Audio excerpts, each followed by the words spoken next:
Welcome to the Earth is Ghetto podcast. I am Levi. And I am Taboo. And we are just going to hop directly into the mental health check-in. How you feeling?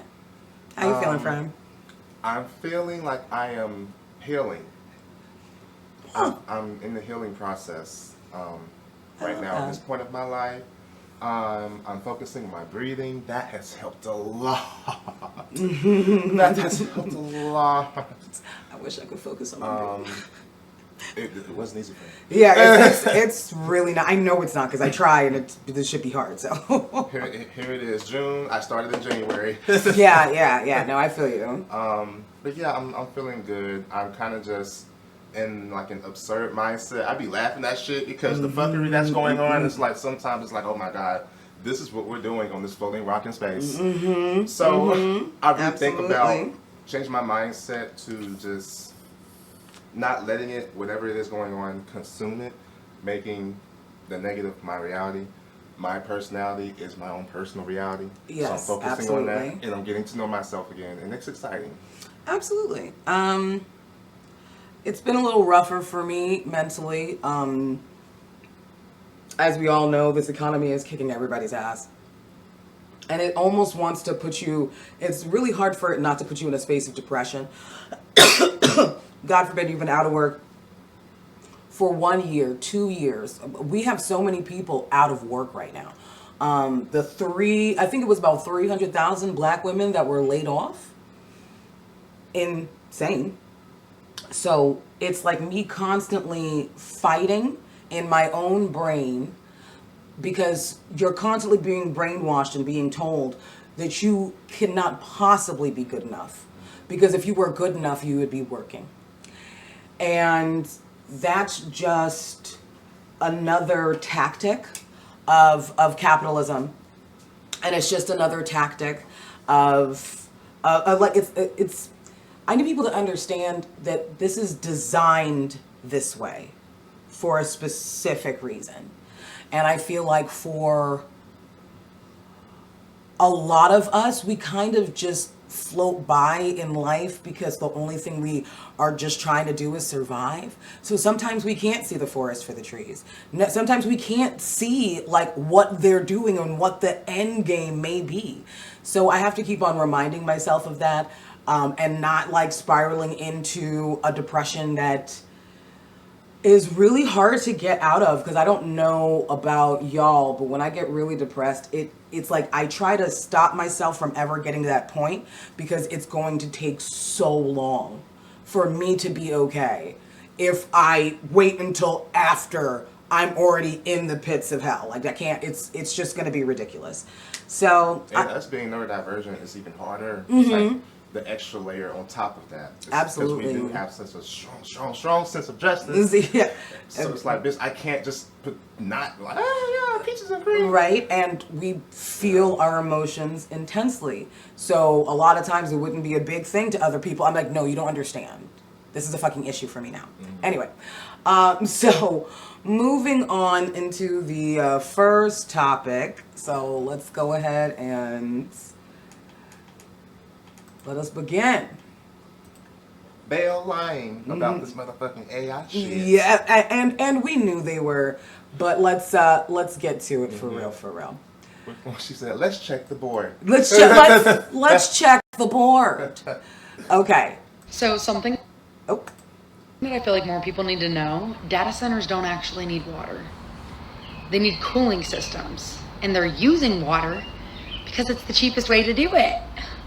Yeah, data centers, they generate like a shitload of heat, and if the heat's not removed somehow, the servers will overheat and it all stops working.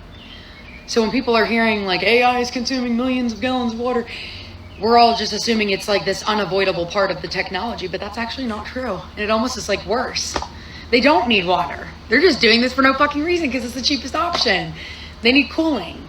There are alternatives, and I've wrote a few of them down.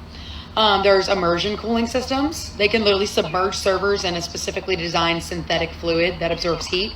There's dielectric coolants that can circulate through equipment without conducting electricity. There's closed loop cooling systems that recycle coolant instead of constantly consuming fresh water. Dry cooling systems that use the air instead of evaporation. I don't know, I could pay people to blow on them to cool them off before wasting our water. Another thing, companies can even build data centers in colder climates to reduce cooling demands in the first place. The technology exists, is my point. The issue is that many of those alternatives that I just explained to you are more expensive. And that's the part that I think is interesting. Yeah, it's interesting they're wasting all the water. What's more interesting is they don't have to waste the water. Ordinary people, we're always told, like, conserve our water, take shorter showers, and water your lawn less, follow drought restrictions, be mindful of your water consumption. Meanwhile, some of the wealthiest corporations on earth are consuming enormous amounts of water because it's the cheapest way to cool their infrastructure. There's a difference between something that's necessary and something being the cheapest option available. When a human uses water, it's because they will die without it. When a data center uses water, it's because somebody in a boardroom ran the numbers and decided it was the most cost-effective cooling method. Who cares about the drinking water that matters? And I think that's a conversation that's worth having. Because if water is essential for human life, maybe human beings should have priority access to water before the latest AI model does. Just a thought. Just, So something that I feel like more people need to know. But how dare we say things like that? Because what about the shareholders? And I think what's so crazy and so dark and nefarious about this is they are truly of the mind that because they have billions of dollars, who cares who they decide to dehydrate in the meantime? That's not their fucking problem. The problem that they have right now is making sure that whatever they're doing is cheap. Now, I have more to say though, because I really need y'all to lock in for this next one, because I was like, huh? I said, bitch, excuse me? I said, that doesn't sound correct. I don't think I like that. I don't. Mm-mm. All I like is music. All right, y'all, it's been coming out recently that a significant percentage of companies are now rapidly cutting back on their usage of AI. It's been reported that nearly 3/4 of enterprises that adopted AI are now scaling back their usage or just cutting it entirely. And we're seeing this for a few reasons. The main reason is that companies are now seeing how much AI really costs. The AI models like Claude, Copilot, ChatGPT, they've all recently switched over to a usage-based pricing model instead of their flat rate subscription. And according to this interview from the Financial Times a few days ago, since this pricing change, executives have seen a 7x increase to their costs now that AI companies are no longer subsidizing their usage. Companies are now seeing that AI is far more expensive than actual human employees. And that's not from me. That is a direct quote from NVIDIA's vice president. So it's now becoming clear that the dream of AI is going to save you billions was a complete sham. It seems like the scheme that the AI companies, the model makers, were trying to implement was to subsidize everyone's usage and then get the entire world to be reliant on AI. And then when they have to switch the pricing model back, everyone would just be forced to pay for it. But it seems like that plan is completely failing because companies are just cutting their AI usage. And the reason for that is AI just isn't good. We've already seen a large number of executives come out and say that AI just isn't contributing to productivity gains. In reality, most of the time, what they're seeing is errors, security risks, and hallucinations. We've been seeing big companies cut their AI operations because it's just unreliable. Like Starbucks recently had to cut their AI inventory system because it was just making way too many mistakes. So not only does it not save money or make money, it's also an active security risk that constantly produces errors that cost money to fix. And this is something I've been trying to explain to all the people who are buying into the AI hype. I don't care what Elon or ChatGPT tells you. There's something called economic reality, dollars and cents. And now it's becoming very clear. Because if the corporate clients don't want to pay for it, then there's no one paying for it. He's like, I'll say it real And so I say again, Let me break it down. AI is a bubble. And unfortunately, it takes down the entire market with it. Enterprise clients cut their AI usage, which means less revenue and usage for the AI companies.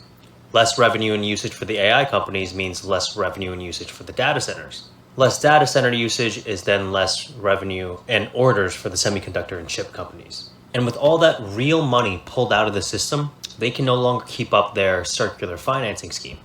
You know, the one where they just pass money back and forth between each other and then write on their income statements that they're all making money. They're just passing money back and forth between each other. And when their circular financing scheme breaks, all of their valuations that were based on their fake earnings and their fake revenue collapses.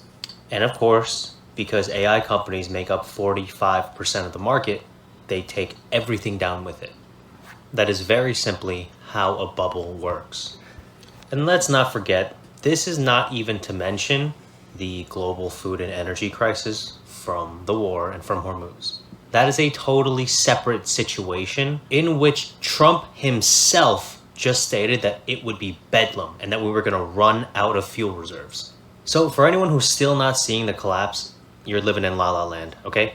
It's time to wake up because even Trump is telling you it's going to get bad. But what about Love Island?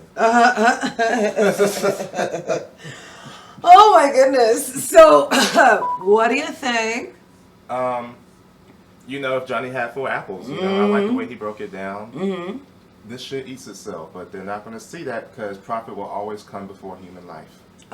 Always and regularly. And I know that there's a lot of people in my life who use ChatGPT.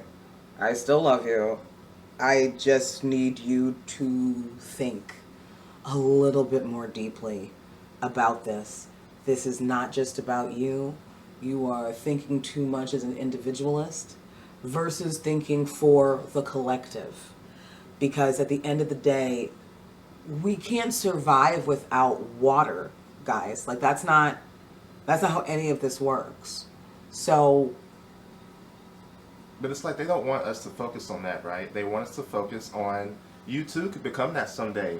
Right. I want the next iPhone. I want Met Gala. Yeah, absolutely. They don't want us to. It's all about keeping us distracted, bread and circuses. And oh, but why is the water pressure not the same like it used to be? Oh, my water's brown. But we're trying to tell your bitch ass why. And you won't listen. Like we're just screaming into the ether at this point. And nobody, and it's like, it's so crazy to watch people not know they are drowning and at the very last second realize right before their lungs fill up and they die. Like, I don't know. I really hate the fact that a lot of you have to fuck around and find out. I truly hate that. But I think that what's even worse about it, at least for me, is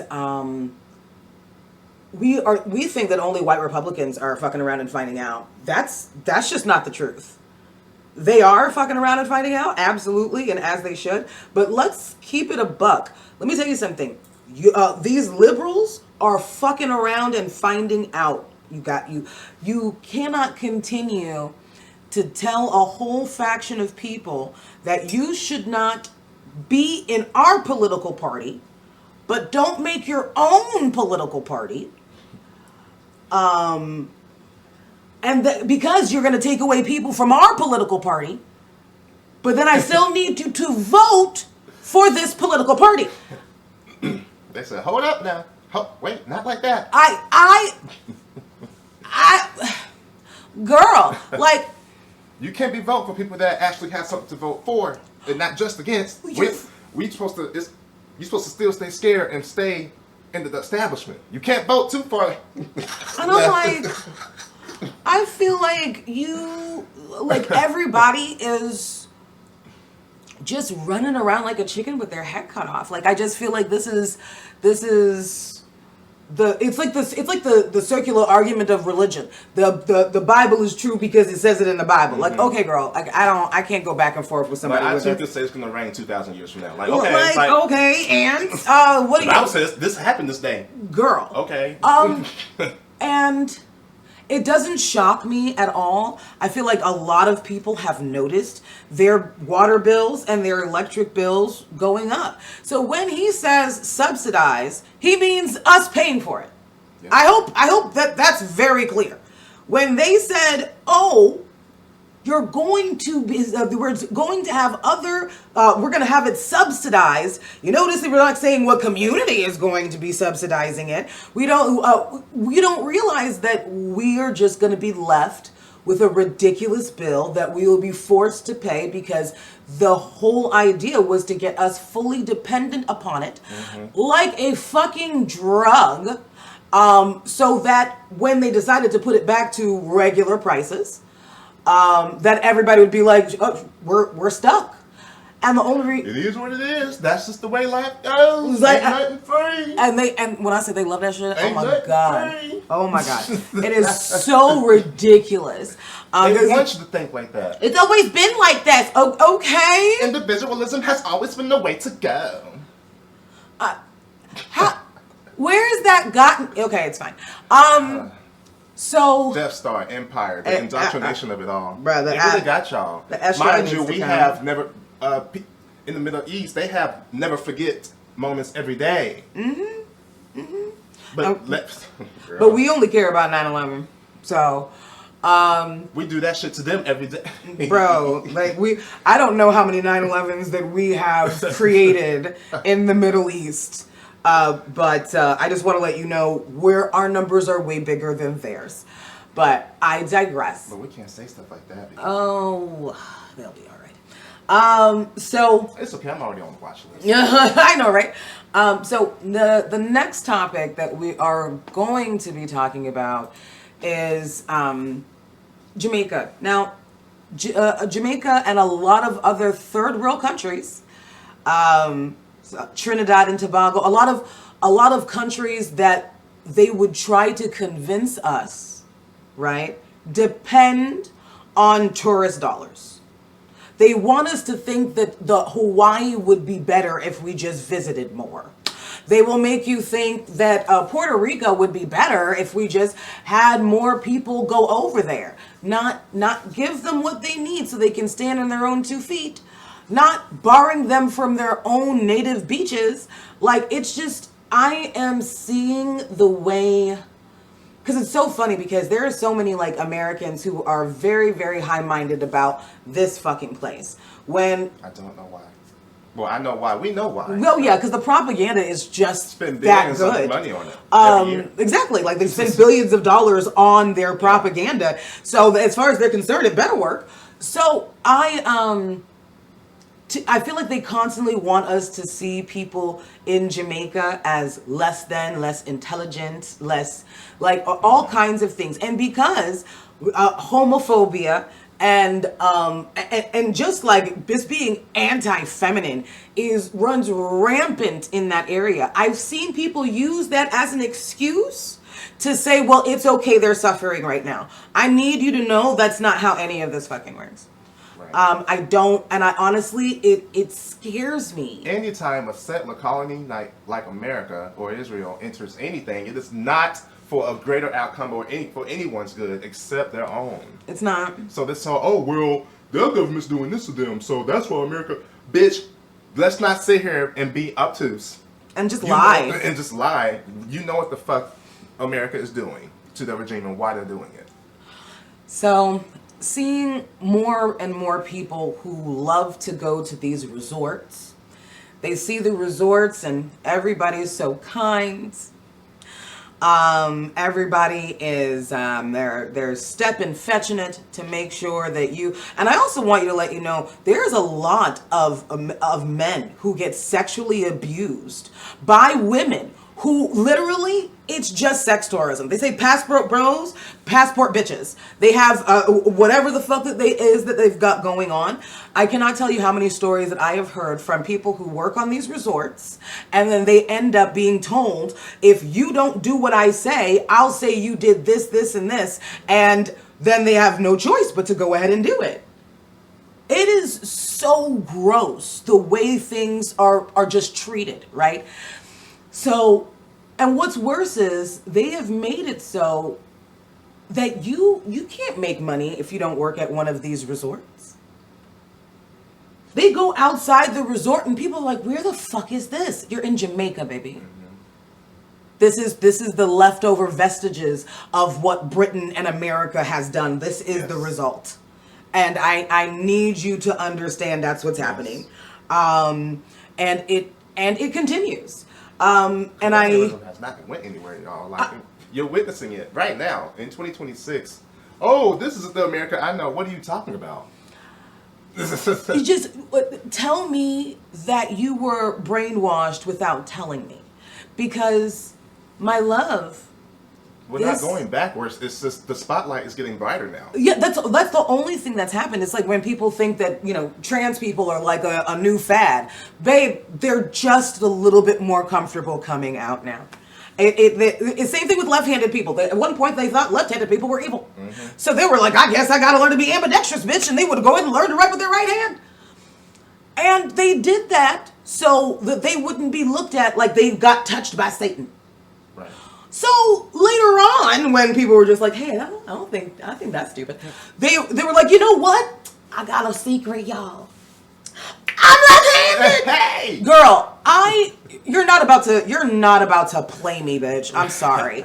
But anyway. Because don't they be playing in our fucking face? Like I'm just so stupid. Like the gaslighting is next level. And I feel like people need to understand the only thing that America has done is go to other places and terrorize them for oil. We don't help people. We're not saving bitches from burning buildings. We are going over there to procure our investment. Look at Colombia right now. Far right, endorsed by Trump. It's all about making sure that we still have control of these places to sustain global empire. I truly think that for a lot of us, this is very exhausting. It's exhausting to think about. It's exhausting to be involved in. It's exhausting to care. And I'm here to tell you, I don't give a fuck. You don't have a choice anymore. People are dying, Kim. This is just where right. We're gonna have to be. Sorry, Jill. Yeah, like, babe, I don't know what you want, but I'm letting you know that there is a war on black people in general. And disabled folks. And disabled, oh my God, and disabled folks. And children. Like, you know what? It's a long list. Anyway, so I want you guys to go ahead and watch this video real quick because I think it's super, super important to watch because I feel like because we're in America and we kind of live in this bubble, we don't really think about any of this. We don't. We live in our own little bubble and we're like, I'm sure they're fine. Bitch, are you? Anyway. But hey, I want to go to the World Cup. Like, is that going to interfere with my Come want to know for pre this. The whole island no hana light. Such man just send in war boat go down a week contact off and them come near man drink. You think say them not send informer in our land for come set all of them fires now in our thing? We army gone, we base gone. Such man not go and like say we no see say a them can lock off the light in a GPS. This is exactly what them did do to Venezuela, you know, everybody. Them a use Jamaica to sell out the rest of the Caribbean because such man want yam and drink and be them batty and bench. Jamaican people no better get up and rise up and fight for no land. Fight for Jamaica, we have to fight for our country. Stop going like I say on the door, see a war with the under. Them have a week out from Dirty Melissa and from Beryl Times and wanna sit down this and go and like say everything peace and safety. If this no tell you no say with the under war, all of you go get checked, you know. All of we are going to get checked, you know. Don't master Jamaica can't shame, so we have to get up and do better for come on to know for. I need people to understand that Native Jamaicans can't even go to their own beaches. And the reason why they cannot is because of American and British interests that have bought up all of these properties and then have banned the people that actually live there from going. I feel like people need to understand how absolutely evil that shit is. We truly go out of our way to cape for a country that is quite literally I can tell you right now, the most evil. Bro, the people in other countries, when they think of the U.S. military, they think of terrorists. Mm-hmm. I need you to understand that. We did not ever go over there or any other place to help anybody. Ever. We just want money. And we're trying to figure out how I can get anybody to pay for me to go to war to go get more money. That's literally all this is. And instead of taking any of the money that we use for war and putting it in, I don't know, education, subsidized housing, instead of doing any of that, we'd rather go back and forth and be like, why exactly, and make sure that they have those things. And then it's so crazy to me because then we'll have arguments like stop having children because you're too broke. Baby, the country has us fucked. And it's a process and a system. I'm so glad that you have the privilege not to have to plug into that. That's all I can say. But I want my new Stanley Cub. Girl, I want my new Starbucks drink. I Like want that new Starbucks cub. Girl, bye. I was about to ban all the girl. Here we go. I know, right? They're always trying to ban us. They're always trying to ban us. You gonna ban me? Ban. Yeah, bro, I swear to God. So last thing that I do want to say about this is that I need people to understand that I am anti-establishment, which means I am anti-military. I'm anti-ICE. I'm anti-cops. And after finding out a lot of what the fire department be doing, it might be fuck them too. So I know that is something that a lot of people are very upset about because my daddy never treated anybody bad. I get that. That's wonderful. He never drew his gun during his 20 years of service. Yeah, I get it. Love you too. What I'm saying is sadly, this is a system that kills black and brown people and actually just kills anybody who's willing to go against the system that they have in place. You have to keep it above. I'm sorry, you just do. My dad's a good slave catcher. My dad would never do such a thing. You're like, girl, excuse me? But some slave catchers are good. It's like, hey, you know what? See, he was a good rapist. He was nice. You know what I mean? He took me to dinner first and everything. Like, girl, are you joking? Crazy. Anyway. Crazy. So now we are going to go to the next topic, which I named violence. I actually don't remember what I put here. But I'm going to keep it a buck because this is what happens. Hey, this is a couple days ago and I've got mental issues. Anyway. It'd be like that, friend. You know what I'm saying? So who's allowed to be violent? Because the people who say that violence is never the answer are not being realistic. Violence is always an answer, even if it's not an answer that's afforded to you. So if you're not allowed to be violent, who is? Whose violence is always seemingly negotiable or justified, and whose is intolerable? Whose violence is understood, maybe even state-sanctioned, and whose is always feared and sensationalized? The answer is whoever has the most power. Are children allowed to be violent toward their parents? No. But parents are allowed to be violent toward their children. Are citizens allowed to be violent toward the police? No. But guess who's allowed to be violent toward the citizens? Are black people allowed to be violent toward white people? No. But historically, who has always been allowed to be violent toward us? All of these world leaders, and specifically I'm talking about American leaders, are always talking about how violence is never the answer. That's a lie. Violence has been the answer a lot of times. It just hasn't been afforded to us. I was trying to figure out how to frame this next part of Chapter 17 of A People's History of the United States, titled, Or Does It Explode? Because the next part is a portion of American history that all of us are familiar with. It starts with the Montgomery bus boycotts, right? And I'm like, how do I tell this part of the story without boring people to tears, because they've been hearing about MLK and Rosa Parks and the colored section of the buses and all of that. They've been hearing about that since 4th grade. How do I make this interesting to, the viewers?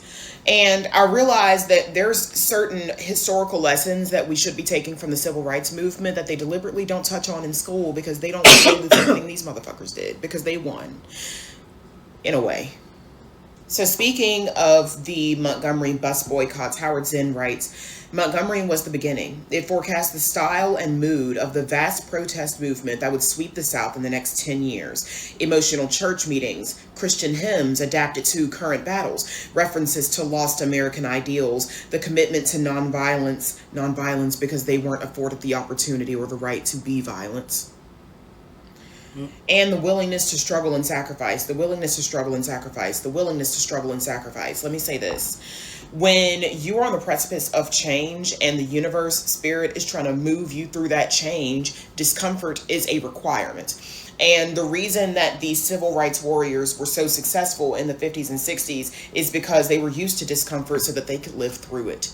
They could ramp up the discomfort because they were already used to that. And the problem with so many Americans nowadays is that y'all have gotten far too comfortable and you're not willing to struggle and sacrifice that comfort in order to get what you want. And I'm going to demonstrate what discomfort looks like. So a New York Times reporter described a mass meeting in Montgomery during the bus boycott. Quote, one after the other, indicted Negro leaders took the rostrum in a crowded Baptist church tonight to urge their followers to shun the city's buses and walk with God. More than 2,000 Negroes filled the church from basement to balcony and overflowed into the street. They chanted and sang, they shouted and prayed, they collapsed in the aisles and they sweltered in an 85-degree heat. They pledged themselves again and again to passive resistance, and under this banner they have carried on for 80 days a stubborn boycott of the city's buses. What kind of boycott are y'all doing for 80 days and nights, sweating and walking miles to work right now in order to affect change? Probably none. Because you still can't even give up Target and motherfucking Starbucks. And Starbucks doesn't even have the goddamn decency to give you a free cup of water. And it was during this time of the bus boycott that Martin Luther King really started to come into view as the legendary legacy leader that he was. And there's a reason why he was so effective in the 60s, and it's because I believe he was speaking from a perspective of Christ consciousness. Now, you can call it Christianity if you want to. I don't really believe in that colonizer-ass slop religion that it's turned into, but I do believe in Jesus Christ's teachings, and I believe in human beings doing their part to usher in Christ consciousness. And all of what King was doing was ushering in Christ consciousness through the lens of radical love and radical courage, because you can't be loving without being courageous, right? And so he's at these churches and he's preaching to these people, and he says, quote, we have known humiliation. We have known abusive language. We have been plunged into the abyss of oppression, which as Black Americans we have, right? And that's where that courage comes from. And that's where that resilience in the face of deep, deep, deep discomfort and oppression comes from. It's the reason why Black people are always successful with our boycotts. So we've already been uncomfortable. The shit is not new to us. It's new to you, right? We have known humiliation. We have known abusive language. We have been plunged into the abyss of oppression. And we decided to raise up only with the weapon of protest. It is one of the greatest glories of America that we have the right of protest. If we are arrested every day, if we are exploited every day, if we are trampled over every day, don't ever let anyone pull you so low as to hate them. We must use the weapon of love. We must have compassion and understanding for those who hate us. We must realize so many people are taught to hate us that they are not totally responsible for their hate. But we stand in life at midnight. We are always on the threshold of a new dawn. It's always so and now some people may say that message is naive, but fuck, it worked, didn't it? And the fact is that King knew something that a lot of people nowadays can't relate to because they're not living in the mid-century Deep South. King knew that Black people did not have the privilege to be violent. And that if Black people started being violent the way these white people were being violent, and I'm about to tell you exactly how violent they were being. If Black people were being violent the way these white people were being violent, we would have never gotten anywhere, because then the story would have been centered on Black violence. Then the press would have been reporting on Negro rage, how scary these Negroes are. And the entire message of equality and passing legislation to help move the Black community along would have been lost in the fear of Black people. And so he did what was right at the time. That's not to say that some black people and other people of color were not fighting back. 2 years after the Montgomery boycott in Monroe, North Carolina, an ex-Marine named Robert Williams, the president of the local NAACP, became known for his view that blacks should defend themselves against violence with guns if necessary. When local Klansmen attacked the home of one of the leaders of the Monroe NAACP, Williams and other blacks, armed with rifles, fired back. The Klan left. The Klan was being challenged now with its own tactic of violence. A Klan raid on an Indian community in North Carolina was repelled by Indian firing rifles. And so one part of a portion of equality, like an aspect of equality, is equal opportunity violence. Nowadays, the Klan is not rolling up in a black neighborhood doing all that shit, all that hooting and hollering and trying to terrorize the people, because we are a more equal society, which means black people have every bit as much of a right to violence as white people do, but it just wasn't like that in the mid-century. And so when we're looking back at history, we have to take into account historical context and not project what we would do onto these people, because you're not. So I really do want everybody to watch that full video. The reason that I thought that this was so reflective of what's going on today is that we are now being told it's not just black people that do not have the privilege of being violent. It's anybody who comes up against the status quo. We are gonna get into it, but the things that are going on currently with ICE are becoming more and more brutal every day. The punishments that they are coming up with for these people are so disgusting. And it's like they can pepper spray you and beat you and do all of those things, but God forbid you come up there with your own bear mace. That's a charge. 50 years in prison. And actually, didn't that just happen? Yes. A group of people like sentenced to. Yes. In fact, that's actually I'll just go ahead and go to that. Anytime you go against power, the status quo, you're seen as a terrorist, or just like the Black Panthers, just like who else? Honestly, I feel like any kind of liberation movement that did not center capitalism was looked at as a threat and suddenly infiltrated by the fucking FBI. This is why Huey P. Newton died at 21. And a Democrat, Blue City, by the way, and the mayor, who was a Democrat, called for that. Yep, we don't have that conversation because people don't want to realize that racism is more powerful than your party affiliation. And I don't know why that is not something. That's why, again, I don't do the whole, it's not about race, no war but class war thing. When it comes to white leftists saying that, I don't really like that, because before there was capitalism, there was colonialism. Sorry, and these are just the facts. So it's like we really have to talk about the anti-blackness, and it makes them uncomfortable. They don't want to talk about that part. Absolutely, and I think it's more black radical thought. They don't want to talk about it. And I think you can't talk about it, and you can, but you can be putting. It's about what are you willing to risk for that? Because you can be put in prison for 50 years for black radical thought, or just anti-fascism.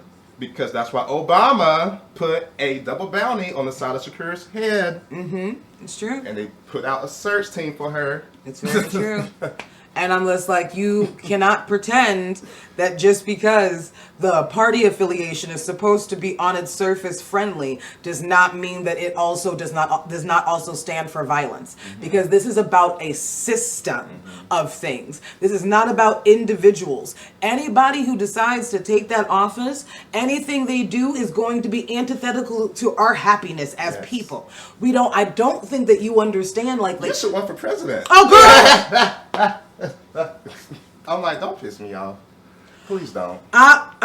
Girl. I need for people to understand that because black and brown people are a very culturally messianic people, meaning that we were always looking for that one guy who was going to push us forward. So whether it was the Martin Luther King or the Malcolm X or the Huey P. Newton or the James Baldwin, we were always looking for the Richard Wright, the Langston Hughes, the Maya Angelou's, the Nina Simone's. I'm like, oh, this is going to be the person to push us forward, instead of actually trying to come together. Community.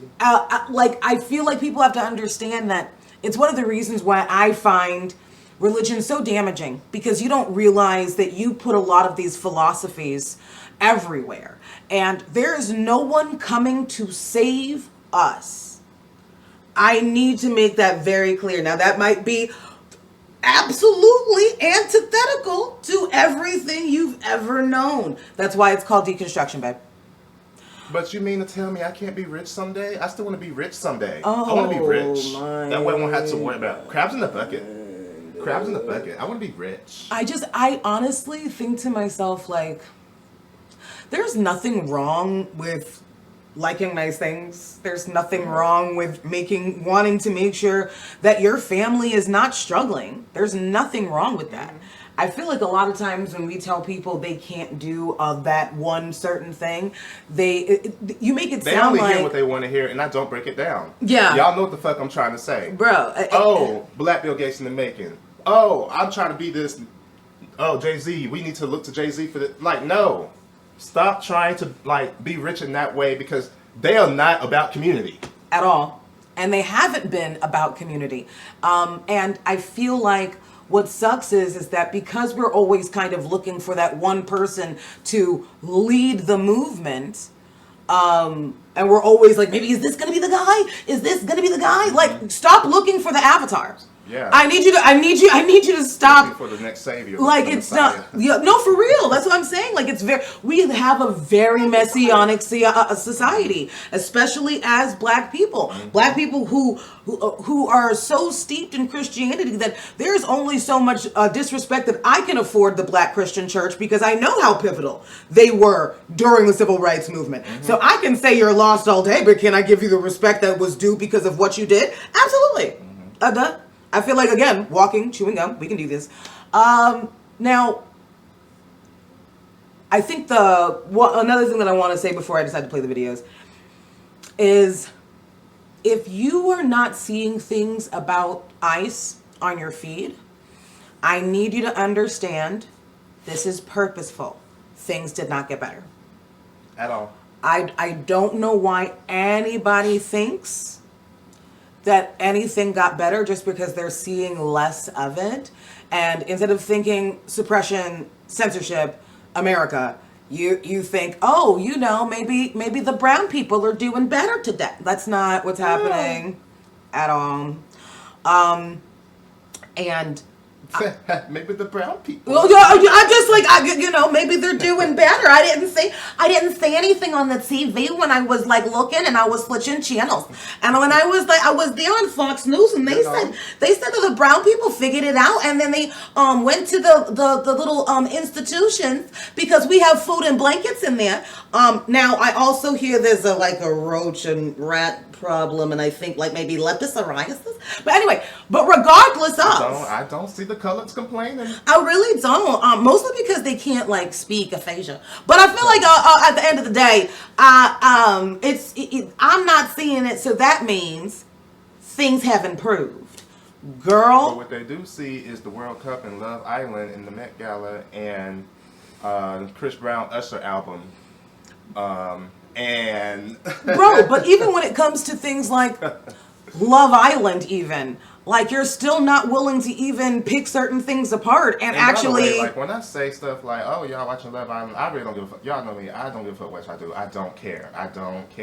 Why would you want to watch? I'm just saying, y'all will see that, and then the next person, you see like a baby getting blown up or something, and you're like, nigga. But it's like, come on, y'all. I guess, and what's worse is like, even when you are consuming something like Love Island, you're not even trying to look at anything comprehensively or introspectively, because there is some real colorism going on right now. Yeah, it's like we're not having like the discussions that need to be had. Like, if we're gonna watch this type of drivel, if we're gonna watch this type of kerfuffle on fucking TV, the very least that we could do is think a little bit deeper about it. And But it's like, I feel like a lot of people just don't want to, because it's all of these things are connected when we look into things, and especially in this country. So when even entertainment, because again, guess where we live? So it's like we don't want to break that down and talk about colorism, which leads to this, which leads to this, which came from that, which stands to that. Because then we have to talk about the elephant in the room once again. And the elephant in the room, people don't want to deconstruct that it is Christianity, it is the military, it is patriotism, it is the propaganda that we have been fed regularly and constantly. Like it's easy for us to just say white supremacy, but that's just the root. We're not even talking about all the things that white supremacy will dictate. And I feel like for a lot of us, we're not understanding, like, when it comes down even to colorism. And I think I've told the story before, because my gums are black because a nigga is a nigga. My father used to literally brush my gums with a steel brush. That man was nuts. So every night he would take off a layer of gum. Like, I would actually pick it off. I need you to understand. Like, this is not so his ignorance literally went into my torture. I don't think that people are understanding that it's not just white supremacy that's the evil of it. That's just that's a term that actually informs other things. And I feel like we are not talking about it. You should try yours. Yeah. And I also feel like I'm also so ready to go ahead and really start to deconstruct. And I need you all to know that I can't make friends with people who aren't willing to do so. If I'm around you and you're not deconstructing, I know you're paying me money. There's no point. There's no point whatsoever. I'm sorry. Yeah. But let's go ahead and watch this first video, because since we were talking about ICE. This hearing will discuss the medical abuse of women in the custody of the U.S. government, and that this subject matter is deeply distressing and highly sensitive. 18 months ago, I launched a PSI investigation focused on the medical treatment of women detained by the Department of Homeland Security. It is the bipartisan finding of the subcommittee that female detainees in Georgia were subjected by a DHS contracted doctor to excessive, invasive, and often unnecessary gynecological surgeries and procedures with repeated failures to obtain informed medical consent. This is an extraordinarily disturbing finding, and in my view represents a catastrophic failure by the federal government to respect basic human rights. Among the serious abuses this subcommittee has investigated during the last 2 years, subjecting female detainees to non-consensual and unnecessary gynecological surgeries is one of the most nightmarish and disgraceful. The subcommittee has been thorough, interviewing more than 70 witnesses and reviewing more than 540,000 pages of records. Among the essential questions we will ask today: why are doctors who treat detainees not properly vetted by the Department of Homeland Security, when such a vet would have revealed in this case that the doctor in question had been previously sued by the Department of Justice and the state of Georgia for performing excessive and unnecessary procedures, had been dropped by a major insurer for excessive malpractice claims, and was not board certified? What due diligence did the Department of Homeland Security perform in signing off on each of these procedures? Because indeed, they did sign off on each of these procedures. Why was the inexplicably high number of surgeries performed by a single physician not a red flag that attracted greater scrutiny?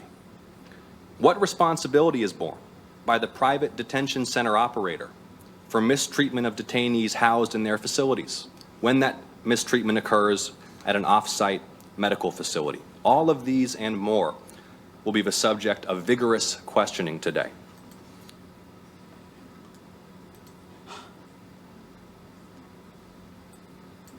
Wow. Let's just get through it. Protesters that participated in a noise demonstration outside of an immigration detention center in Texas were just given prison sentences of 30 to 70 fucking years. One prisoner was given a prison sentence of 100 years. And if you're like me, you're probably wondering what fucking loony bin judge would give anyone a prison sentence for peaceful protest. It's this fuckwit.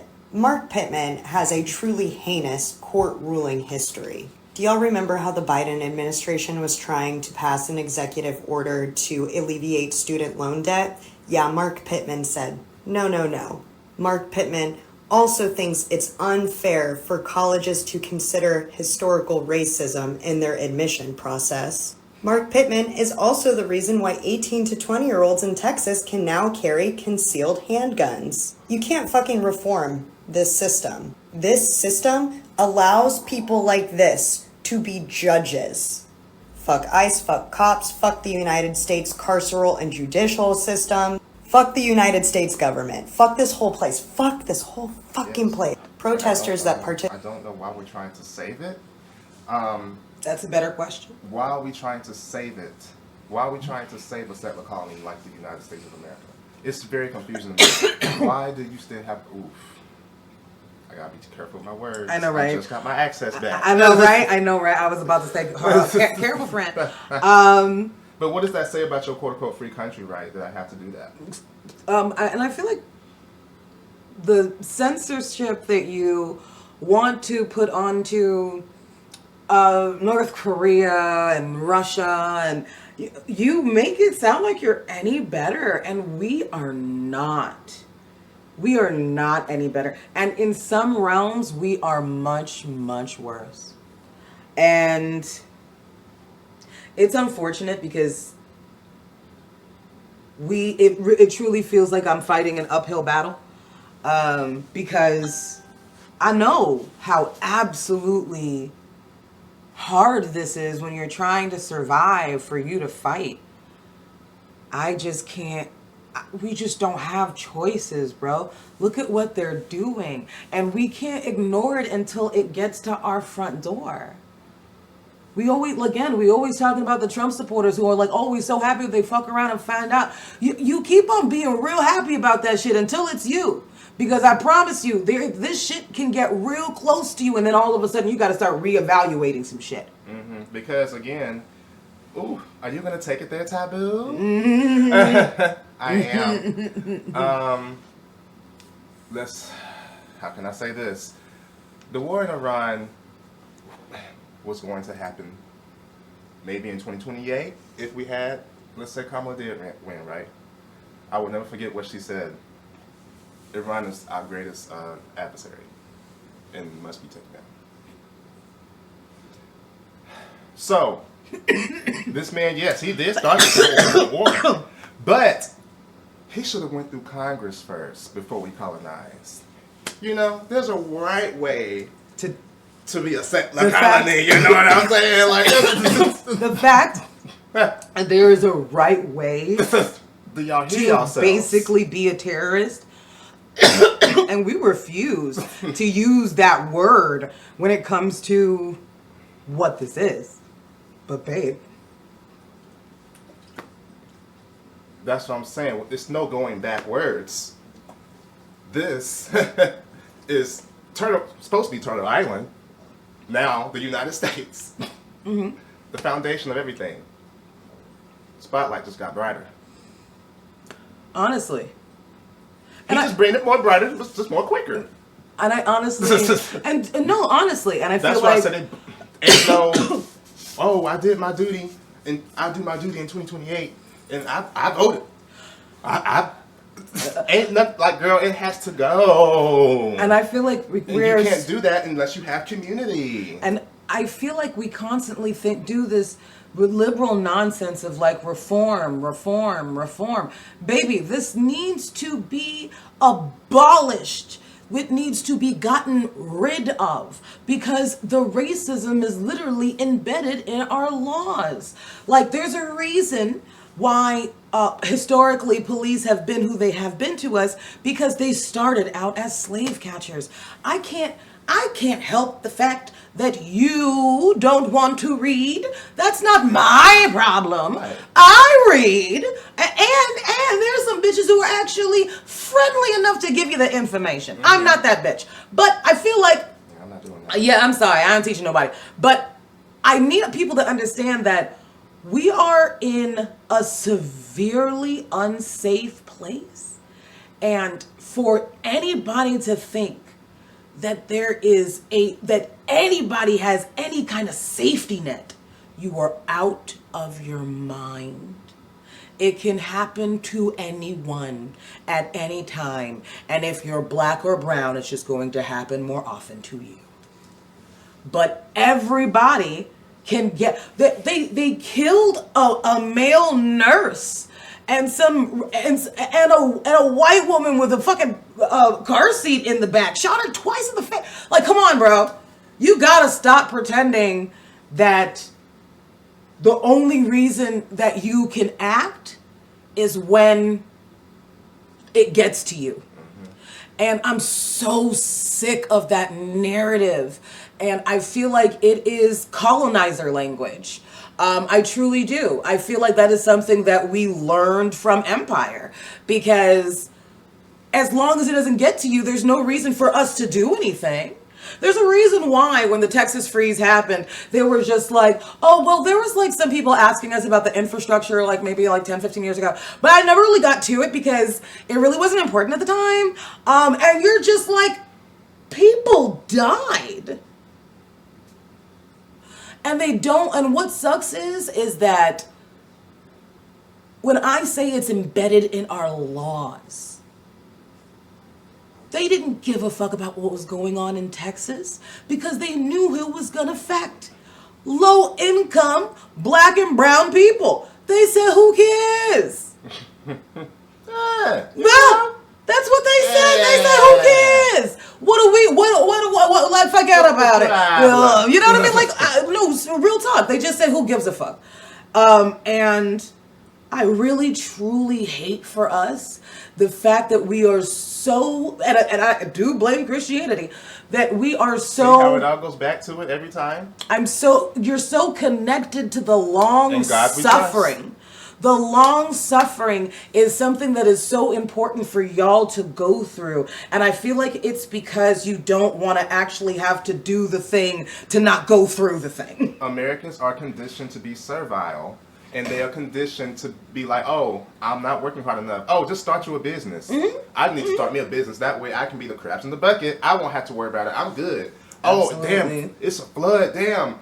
Where's it at? It ain't my area, though, is it? Okay, then I don't care. Oh, there's nothing for us to worry about. Individualism is conditioned, and this is why that's going back to a war on disabled folks, autism, neurodivergent folks. Absolutely. We are definitely not made for this system. We don't do hierarchy. We don't do systems. We can't. It's just not those kinds of systems. The systems that are inherently hurtful. Like, authority, like, no, we don't really do that. Right? Power.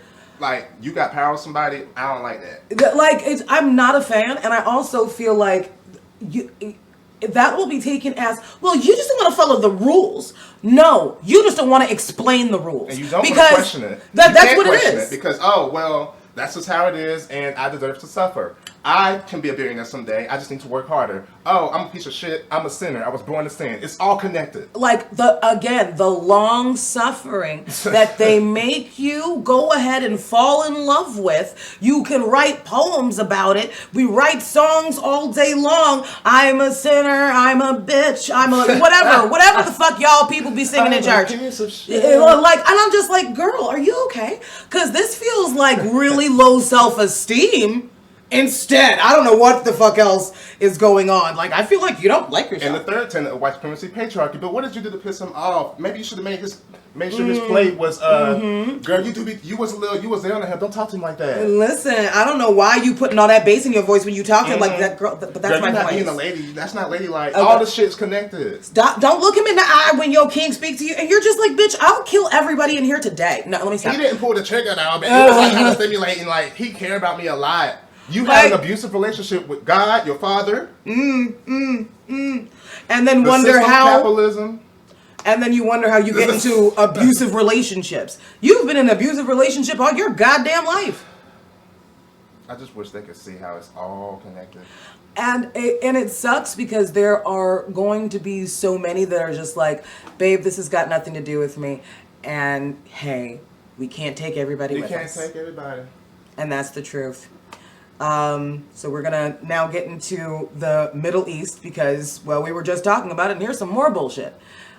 Because, you know, fun stuff. Reporting live from the bullshit. I swear to God. And polls among Palestinians in the occupied West Bank and Gaza are showing that they're increasingly in favor of a one-state solution with equal rights for Israelis and Palestinians alike and equal citizenship. Is that something you believe could happen, or is that something you support? I don't. I mean, I think if that happens, then that would be the end of the state of Israel. And I support Israel's right to exist. Now, I'm saying this as a call in. But if Bernie Sanders is the reason why you are a socialist today, you need to look inward. You must read theory. You have to learn from history, or you'll end up a national socialist like he is.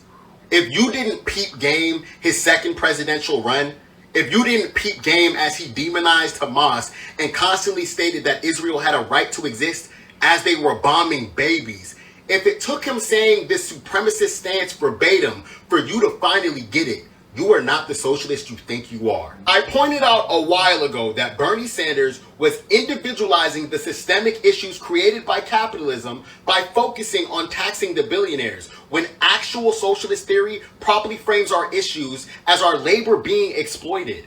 Universal health care and higher education for all is great, but Bernie Sanders' scapegoating tax reform does not address this primary contradiction or the exploitation. Bernie Sanders' American version of socialism not only ignores the state-sanctioned violence that is needed to maintain hegemony at home and abroad, but also perpetuates the genocidal violence that has propped up this country since its conception.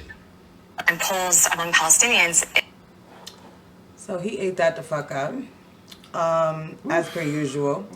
And I then, was just talking about it. and now the last one. Because it goes back to what I was saying, how as much as I love Hassan, I like a lot of things Hassan Piker says. Yes. But when it comes to white leftists, a lot of white leftists, if you are not a decolonial socialist or a decolonial communist, I really don't care what you have to say. A lot of y'all are settler socialists. Absolutely. Y'all are not reading radical Angela Davis, James Baldwin, Assata Shakur. Black radical thought. Y'all are not doing that. It's still, okay, we can work within the system. We'll just go to the left, but we can still, you know, Israel can still exist. That's fine. But hey, we still got our health care. No.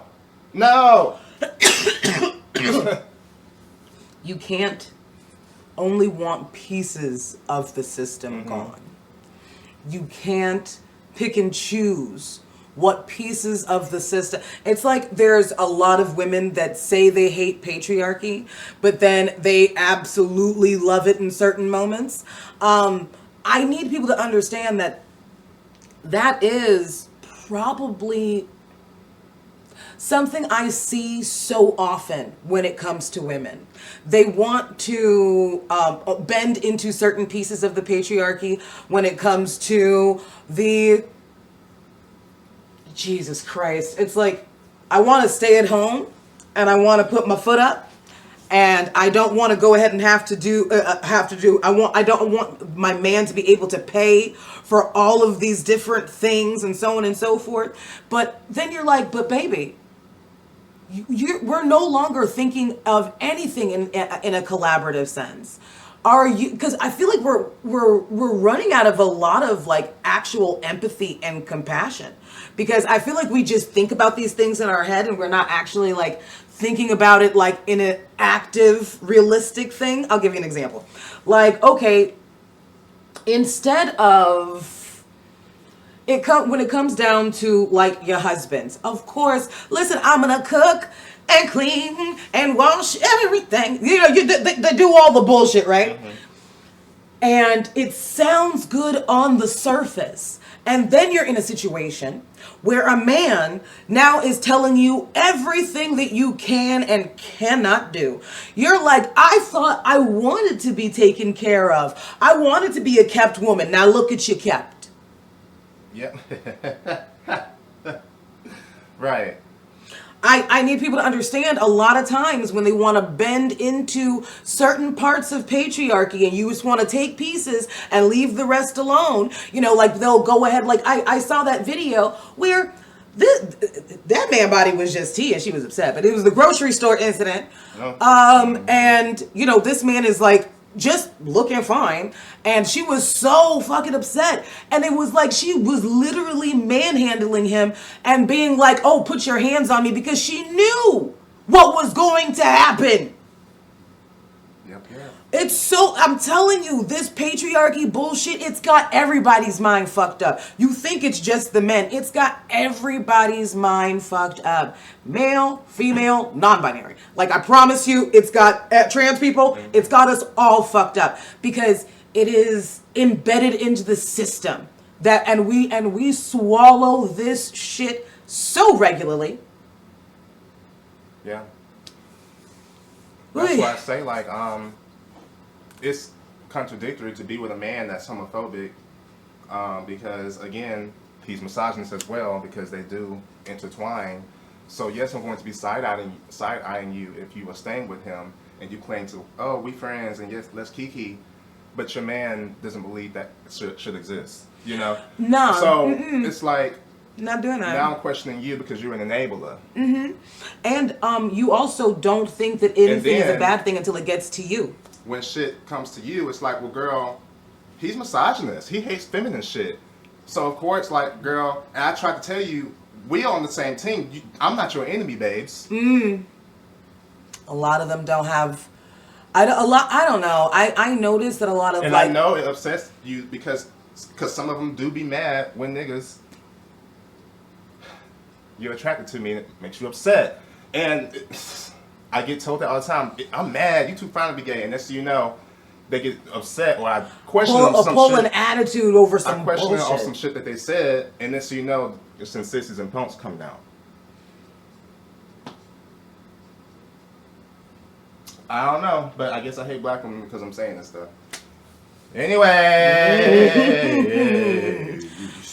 I swear, I'm sorry, and I guess it just goes down to the fact that anybody can get it on here. I don't know what to tell you. And y'all know I never care. I said what the fuck I said. So in light of Israel's continued occupation of Lebanon, I want to go ahead and say this. Israel never planned on stopping with Palestine. And to understand this, you need to know what the movement for Greater Israel is. So just about a month after the 6-day war ended, a political organization known as the Movement for Greater Israel was founded. Greater Israel's map includes all of historic Palestine, along with parts of present-day Syria, Iraq, Saudi Arabia, Jordan, Lebanon, Turkey, and Egypt's Sinai Peninsula. This is not a conspiracy theory. It's a real political organization that openly subscribes to the ideology of a larger Israel existing outside of Palestinian borders. The organization was formed after the 6-day war because as a result of the 6-day war, Israel was able to capture Gaza, the Sinai Peninsula, the West Bank, and the Golan Heights. The group was calling on the Israeli government to permanently keep the captured territories and settle them with Jewish populations and continue expanding further.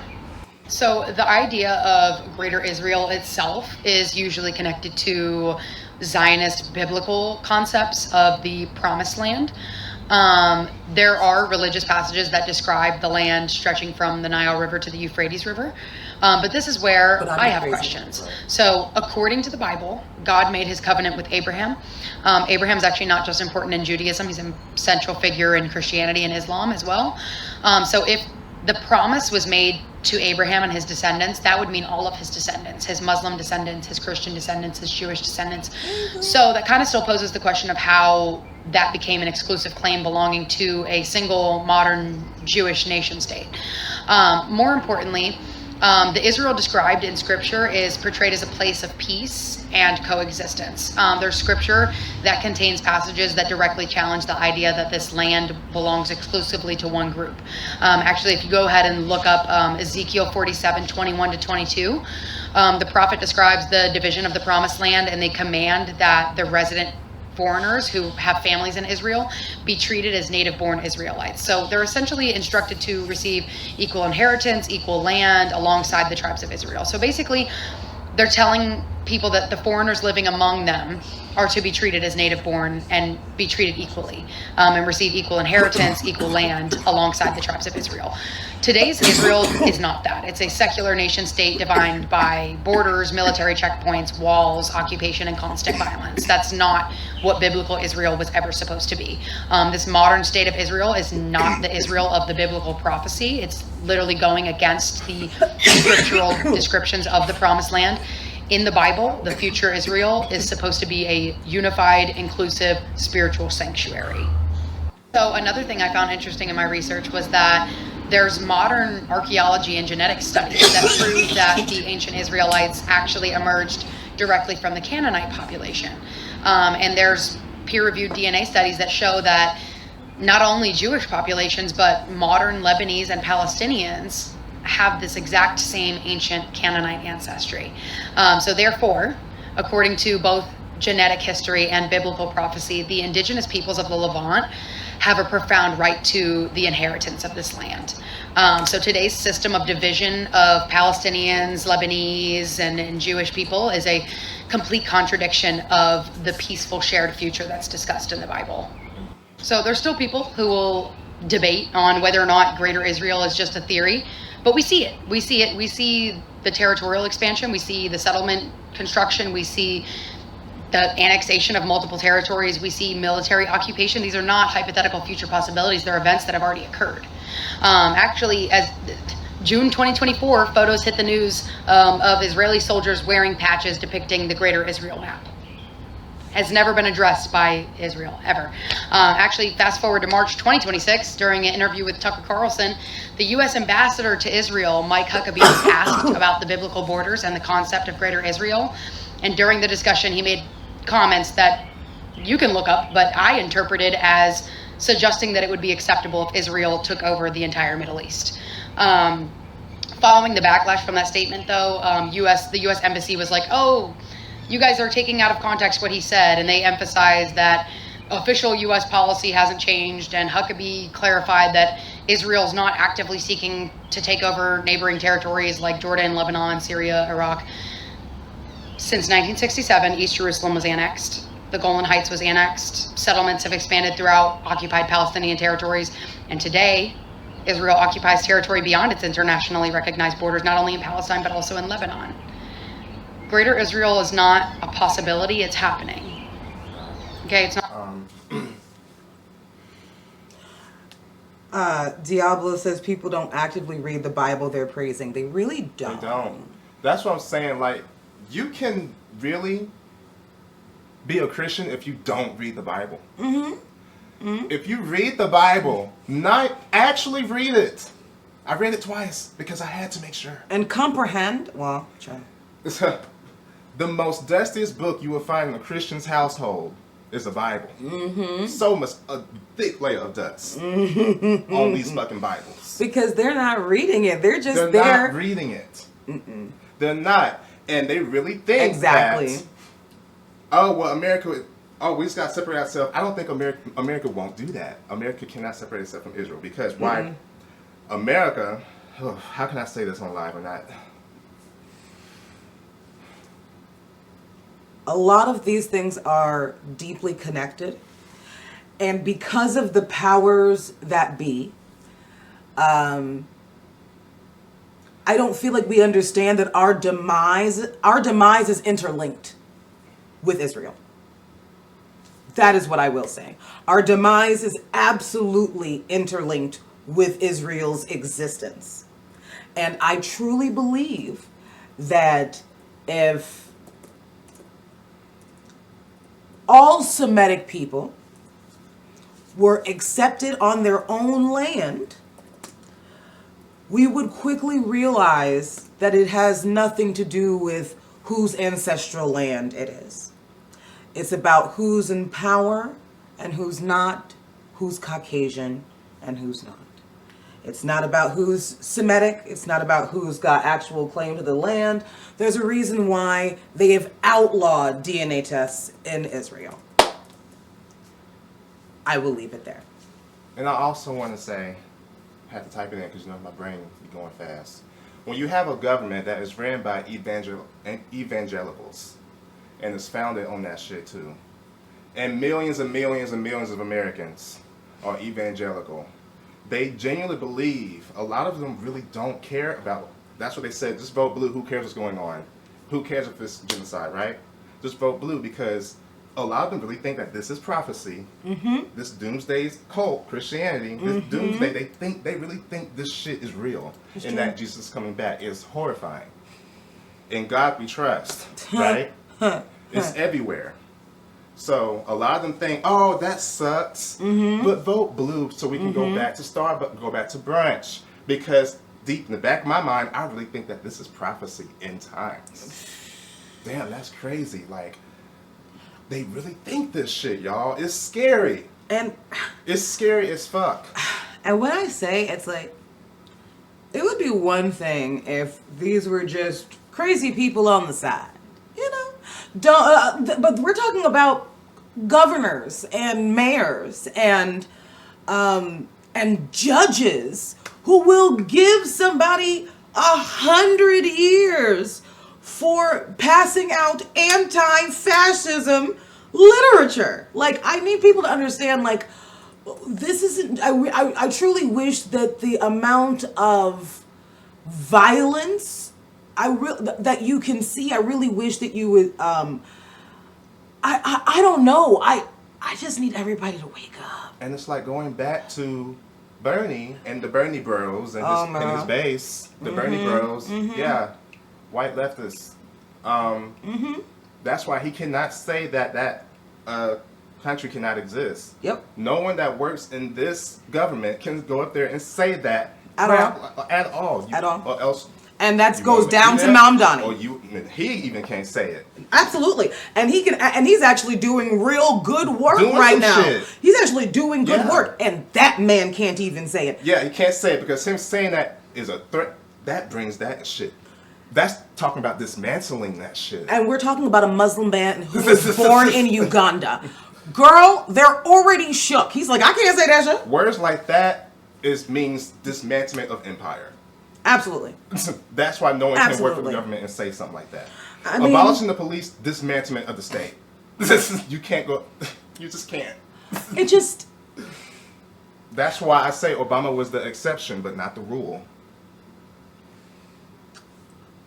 I really think Obama as a character, because that's kind of what he was for us. When he scolded them black men, y'all need to run. Y'all need to get there. Y'all need to get out there. I said, girl, what? No, and to see that he can't even say anything about Palestine or call it a genocide, or so when you actually look into his history and realize that he literally deported more people than Trump, you're like, how did this go under everybody's radar? Easily, because you got taken in by identity politics. I got taken in by identity politics. I was so enamored with the fact that there was somebody who could have even looked close to what a nigga looked like, so that I could listen. I wanted to stand up on fucking chairs and scream, "My president is black," and that's just the truth. I think a lot of us it wasn't like, oh, all of his policies were just so horrific. No, baby, he was still there to forward an agenda of the system, and that's it. So no matter what he was doing, bro, Guantanamo Bay? Okay, I'm sorry. There's just, I read too much. And I can't let you play in my face. I'm gonna just leave it there. And same for Black Jesus too, right? Jesus! Oh. It's still not going to save us. It's really not. So, yes, hey, beautiful, right? We had a Black Jesus too. Like, hello. But also, colonialism. Do you know what I mean? Like, what are we talking about? All right, so now we are going to go on to our last topic, the lie of free will. I be in my feelings when I be writing these things. I'm like, girl, what are you going through? I be reading them like, friend. Should I check on her? Like, I'm just like, well, what are we talking about, man? It's fine. What really sealed the deal for me when it came to deconstructing Christianity was asking myself, why is free will a good enough excuse as to why God, if he is real, isn't stepping in? Y'all have to understand, y'all claim that God is all-knowing, he's all-powerful, he sees everything, he dictates everything, he has the power to stop everything, all that good shit going on. But that also means that he is turning a blind eye to a lot of the shit that is going on in the world. That means that. And when you think about it, God has watched so many children get beat, raped. He watched the slaves go through what they went through. The Jews went through what they went through. Some of that shit that they were doing and they are doing is heinous, for lack of a better word. It's disgusting. It's disgusting. And you mean to tell me God is watching all of this go on, and he says, I'm not going to step in because I gave them free will. They have the free will to do that to other people. So, hey, fuck it. I had to ask myself, Asia, would you turn a blind eye to some fuck shit being done right in front of you, and you had the power to stop it, all because that's free will and that person chose to do that, so it's cool? No. What really sealed the deal? So that's why I was in my feelings. I'm gonna let you go first. How can we have free will if your God is all-knowing? I would say this all the time. How can we truly have it? Just like with the, oh, well, he tried to give you free will, and that's why you got to go to hell, because he gave you free will. Okay, if a person pulls up in their car and say, get in, or else I'm going to set you on fire. Sure, you have, like, that option to, but bitch, come on now. These are the choices? That's gaslighting. I hate that shit. I hate it so fucking much. Get in, I'm going to set you on fire for the rest of your life. And I need, Sure, you had that ultimate, like, what's it called? What's the word I'm looking for? Ultimatum? I think that's the right one. But it's like, it's just trickery. I don't like that shit. And that's what Christians like to be saying the same script over and over again, because scripture, right? I don't fall for it no more. And the reason that I don't fall for it is because I spent a lifetime being indoctrinated by it. And I can honestly tell you, what I'm going to say is going to be very upsetting, but my morality is better than your Christian God of the Bible, because I would step in. I would do something. I'm not about to go ahead and let 400 years of slavery, incest, forced incest. Go look at where motherfucker comes from, right? Like the breeding buck farms. They would make things out of our skin. They would make drums. They would they would go ahead and bury infants up into their heads and then basically have their own version of bowling. Picnics. It's fine. I need you to understand. There's no way that I could know everything that was going to happen and everything that would happen. I would never be okay with heinous shit happening because I think somebody needs to learn a lesson. And why does God, he's a narcissist, that's why. But why does God need validation? Why does God need to create something to worship him at all times? That sounds narcissistic if you ask me. And then had a nerve to say, oh, well, you had the choice. You had the choice. But what choice do I have when you say either follow me or burn for eternity? What's the choices there? And what about all the other what if I was born in the Middle East and I didn't believe in that shit? And I was born this way, even though that shit, I got a lot of things to say about Islam. But, yeah, it's like, depending on where you're at, like, child, whatever. I'm glad I got out of it. All I can say is that I am... And I still give my people grace, even though, again, it is a fact that we will not be free until we let it go. I still give us grace because of all the shit that we go through on this earth. Yeah. From white supremacy and whiteness. Mm-hmm. And the fact that, I mean, the black church was so integral in the success of the civil rights movement. And I will never take that. Like, again, because a bitch reads, I know that. And I will never not give my respect for that. But at the same time, because I like to walk and chew gum, I cannot look at certain things that they say in the Bible and be like, yeah, that's a good idea. What? You tell me why God had to go ahead and make a bet with the devil. Was he created, by the way? And then he also knew what the devil was going to do because he knows everything. It's fine. We'll go back there. It's not circular at all. And then he makes a bet with the devil. And then he said that he literally tells the devil, do your worst.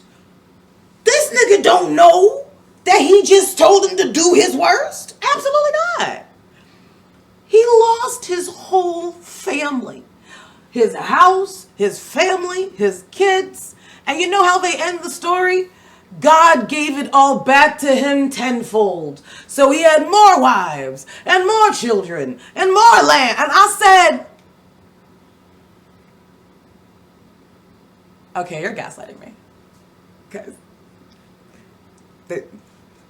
they died. Like, you gave him a new family. So that was enough. Be grateful. Y'all and your backwards ass stories and all of your mental gymnastics to go ahead and rationalize all kinds of bullshit will not work on me. It's kind of like when y'all be like, oh, God don't play about me. Favor. He favors me. But what about all the other 19 kills in that bus crash? Okay, yes, God cares about my child.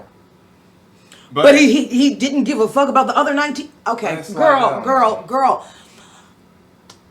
Oh my goodness. And I'm not going to lie. They're not allowed to hear themselves think like that. They can't think that deep like that. Because then that would mean like, damn, God sounds kind of like an asshole. So it's like, but they can't think that far. So. But honestly, Christian apathy, and this is the last thing I'm going to say before we close it out, is probably some of the most gross. I will see people who will see someone dying of cancer and he'll say, thank you, God, my son is okay. Right underneath, and you're like, Christian apathy needs to be studied. Mm-hmm. That shit needs to be studied, because for people that are always constantly saying how they so all loving and just, we love the people and the babies and the children, like you say all this bullshit, but then when it actually comes time for anybody to be compassionate, it almost feels like y'all be devoid of it. And then when you do want to give it out, it's only because you're doing what I want. Or you're coming to my church. And just so you know, the next show we will be talking about that woman who was asking all of those churches if they would take somebody who was a child sex offender. And all of the churches said yes. But all those same churches said no for milk for a starving baby. You do the math. And they were gaslighting the fuck out of us, y'all. They were gaslighting the fuck out of us when we called them out on it. And again, but the God is a narcissist, so of course his followers are narcissists. That's how it works. Christian narcissism in your face, right there. For real though. Yeah, but going back to what I said, we won't be free, y'all. And damn, I'm high right now. And I don't give a fuck. Earth's ghetto, bitch. You know what time it is, ho. Exactly. But yeah, I really want more from my people, but I'm gonna give y'all grace because hey, when you're ready, right? Because Right. you have to want it. You have to. That's how it was for me. I said I can't do this no more. This doesn't make any fucking sense. Yeah. My people are still fucking suffering. But God got us. Just we gotta pray harder, y'all. It just didn't make sense. I just hope you win the lottery of God's love, of His grace and mercy. This all powerful beat. We gotta put a lottery though for that. I hope you cha-ching and you get the 3 cherries in a row and you get the good life that God's supposed to give you. I'm so sick of your bullshit, and you're not gonna gaslight us or probably anybody in our friend circle that the brutality can be rationalized. You'll never get me to say that's okay, because I actually read the Bible. The shit that God does is heinous. Heinous. Heinous. Genocidal maniac. Sorry. I'm not sorry, but I'm sorry, because I know that sucks to hear. I'm not sorry. And I don't care how you take it. I know. Yeah, me and Levi took different people. You know what I'm saying? I'm That's just like, okay. I feel bad. I feel bad, Yeah, y'all. fuck y'all. Okay. Hey, it's time. Ooh, I know it is. I'm gonna have to. I will definitely do this afterward. But I just want to thank everybody for being alive. We had such a good show. I am so glad that we were able to go ahead and get this recorded, and I should be having this up within the next 72 hours. Period. Just to say. But anyway, thank you for coming, guys. This was fun. Oh, never mind. My bad. Anyway, bye, guys. I know. I just realized I can't. My bad. That was a me issue. I get it. I want to join in. I just felt the weight of them shift, and I was just like, oh shit, I'm gonna hit myself in the eye. All right. Anyway, damn. It really is though. You're so stupid. And I'm very gay. Anyway,